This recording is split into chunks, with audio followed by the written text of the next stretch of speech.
Anyer, Banten sejatinya merupakan destinasi wisata yang menarik untuk dikunjungi. Pemandangan alam berupa laut biru dan pasir putih yang indah menjadi daya tarik kawasan Anyer, Banten. Namun sayangnya di akhir tahun 2018, pariwisata di Anyer terpukul pasca bencana tsunami. Berusaha untuk bangkit di tahun 2019 hingga awal tahun 2020, pariwisata Anyer kembali terpukul karena pandemi COVID-19. Benarkah dua peristiwa tersebut yang menyebabkan pariwisata di Anyer menjadi kurang berkembang? Tonton selengkapnya di Rumah Roji. Jangan lupa like dan subscribe-nya. Assalamualaikum, halo, apa kabar semuanya? Selamat datang di Rumah Roji. Saya Oji bersama istri saya Tika, putri saya Kansa dan Kalaya akan berbagi cerita mengenai jalan-jalan dan makan-makan di berbagai tempat yang populer, unik, dan menarik. Tonton terus Rumah Roji. Jangan lupa like dan subscribe-nya. Assalamualaikum bro and sis, jumpa lagi di channel YouTube Rumah Roji, dan kali ini kita mau membahas mengenai pariwisata di daerah Anyer, Banten. Seperti kita ketahui, daerah Anyer merupakan salah satu kawasan wisata yang banyak diminati dan didatangi oleh berbagai masyarakat dari berbagai daerah. Sebagaimana kita ketahui, Anyer di tahun 2018, tepatnya di Desember 2018, mengalami bencana yang luar biasa, yaitu bencana tsunami. Bencana tsunami ini jelas mempengaruhi pariwisata di daerah Anyer, Banten. Tsunami di Anyer membuat orang-orang takut untuk berkunjung ke Anyer. Berbagai macam upaya recovery dilakukan untuk memulihkan pariwisata Anyer, termasuk diantaranya menyelenggarakan acara-acara di daerah Anyer. Namun sepertinya hingga akhir tahun 2019 kemarin, kondisi pariwisata Anyer belum tumbuh dengan menggembirakan. Selepas tahun 2019, yaitu di tahun 2020, sebagaimana yang kita alami sama-sama, dunia dilanda pandemi COVID-19, dan salah satu industri yang paling terpukul dari adanya COVID-19 adalah industri pariwisata. Dan ini tentu juga terjadi di daerah Anyer. Rumah Roji beberapa waktu lalu mengunjungi daerah Anyer dan berbicara langsung dengan warga Anyer. Pak, pantai di Anyer kemarin sempat tutup berapa lama, Pak? Sebenarnya kita nggak Pak, cuma ada tamunya aja yang ada karena awalnya ketakutan. Selama berapa lama tuh, Pak, nggak ada tamu? Kurang lebih 2 bulanan lah. 2 bulan. Ada 2 bulan. Tamu-tamu nggak ada tamu datang ke sini ya? Iya. Tamu hotel nggak ada, pengunjung ke pantai nggak ada. Paling juga ada yang lokal-lokal doang. Yang lokal ya? Iya. Buat ekonomi di sini berasa banget ya? Berasa banget. Lagi sejak kapan nih? Mulai ramenya lagi? Lagi sejak Lebaran kemarin, Pak. Sejak Lebaran. Sampai sekarang itu alhamdulillah sudah pengunjung ramai. Tapi kondisi ini udah kembali ke normal belum, Pak? Tapi kalau menurut saya ini kondisi udah mulai normal lagi, ya stabil lagi. Udah stabil lagi ya?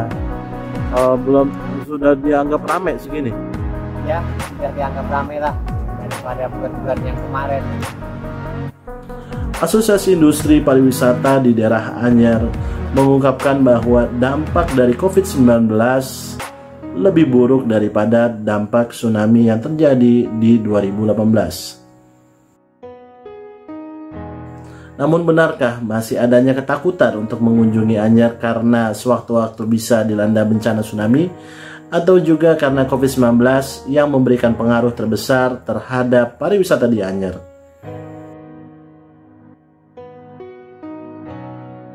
Ada beberapa hal yang mengakibatkan pariwisata di Anyer cenderung stagnan, jika tidak ingin dibilang tidak berkembang.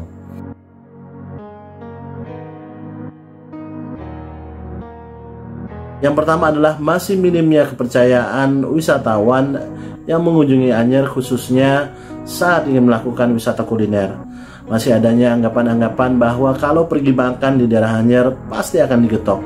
Ini adalah salah satu faktor yang menurut Rumah Roji dapat mempengaruhi pariwisata di daerah Anyer. kurangnya inovasi dalam pariwisata di daerah Anyer. Jika Rumah Roji perhatikan, dalam 5 tahun terakhir, kondisi pariwisata di Anyer tidak terlalu banyak mengalami perubahan. Meskipun memang banyak hotel-hotel baru yang membuka hotel di daerah Anyer. Tapi jika kita perhatikan dan jika kita lihat sama-sama di aplikasi perjalanan online, hotel-hotel di Anyer mendapatkan review yang tidak terlalu baik. Meskipun memang ada beberapa hotel-hotel yang mendapatkan review yang cukup positif, seperti salah satunya adalah Villa Stefan Anyer yang pernah Rumah Roji kunjungi. Tapi jika kita perhatikan hotel-hotel besar yang bisa mendatangkan potensi pendapatan dari jumlah tamu yang menginap, hotel-hotel besar tersebut relatif tidak terlalu mendapatkan review yang positif dari berbagai aplikasi booking online. Hal ini tentu mengakibatkan atau menunjukkan kurang puasnya para wisatawan terhadap pelaku wisata di daerah Anyer seperti pemilik jaringan hotel. Dua hal utama ini tentu harus mendapatkan perhatian dari pemerintah setempat dan mendapatkan perbaikan dari para pelaku wisata. Karena tentu saja persepsi ataupun kepercayaan wisatawan yang menurun dapat mempengaruhi calon-calon wisatawan lain yang ingin berkunjung, terlepas dari adanya COVID ataupun setelah nanti COVID-19 telah mereda dan orang-orang tertarik kembali untuk mengunjungi daerah Anyer.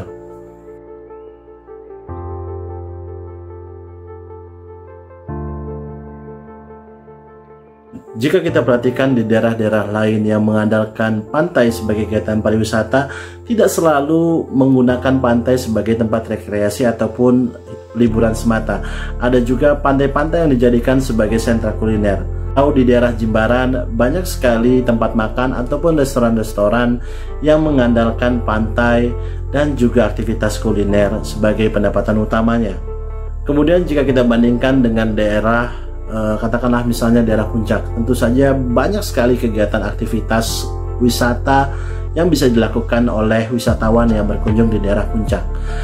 Di Puncak, orang-orang bisa melakukan kegiatan wisata, bukan cuma wisata alam, tapi juga wisata penginapan, wisata kuliner, dan ada juga wisata belanja.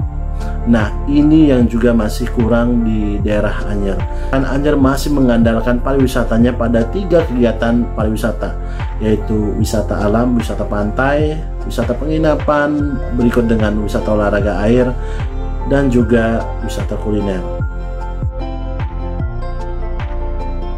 Beberapa faktor-faktor tersebut bisa saja menjadi salah satu penyebab kurang berkembangnya pariwisata di Anyer. Bagaimana dengan pendapat Anda? Jangan lupa berbagi pendapat di kolom komentar ya. Terima kasih sudah menonton video ini, semoga menjadi informasi yang bermanfaat. Sampai jumpa di video berikutnya.